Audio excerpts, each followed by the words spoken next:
السلام علیکم ورحمۃ اللہ وبرکاتہ۔ نحمدہ ونصلی علی رسولہ الکریم، اما بعد فاعوذ باللہ السمیع العلیم من الشیطان الرجیم،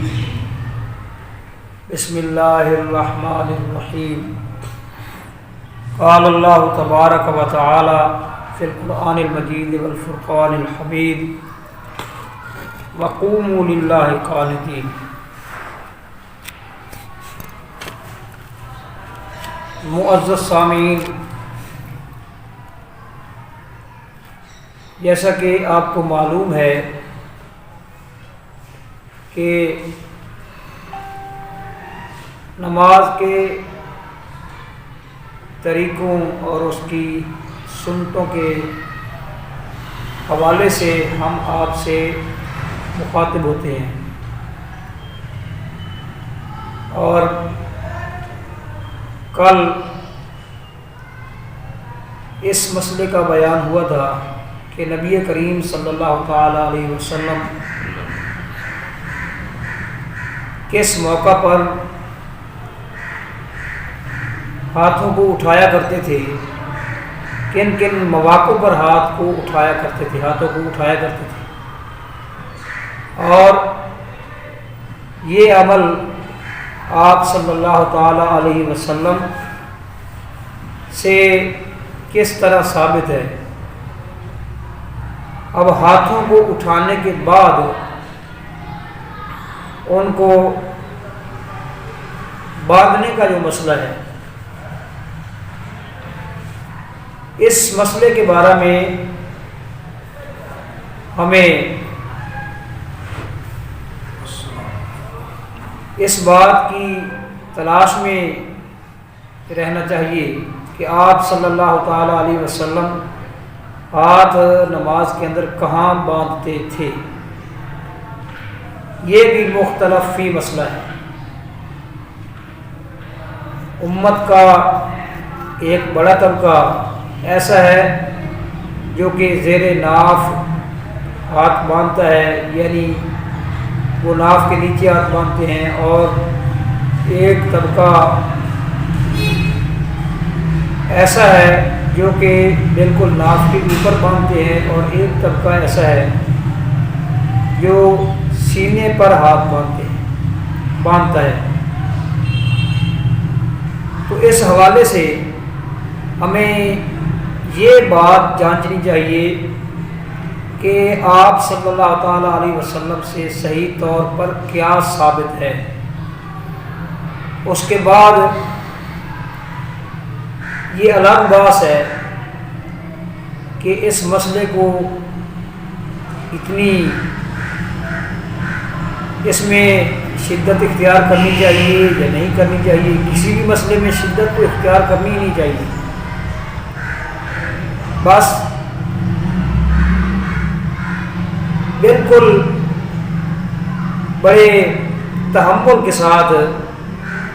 اور بردباری کے ساتھ، ٹھنڈے دل کے ساتھ، اگر میں نے جو طریقہ منتخب کیا ہوا ہے حدیث رسول صلی اللہ تعالی علیہ وسلم کی روشنی میں، اگر کسی دوسرے بھائی کی وہ تحقیق نہیں ہے اور وہ طریقہ اس تک نہیں پہنچا تو اس کو سمجھا دینا چاہیے۔ بس اس میں لڑائی والی بات نہیں ہے، اور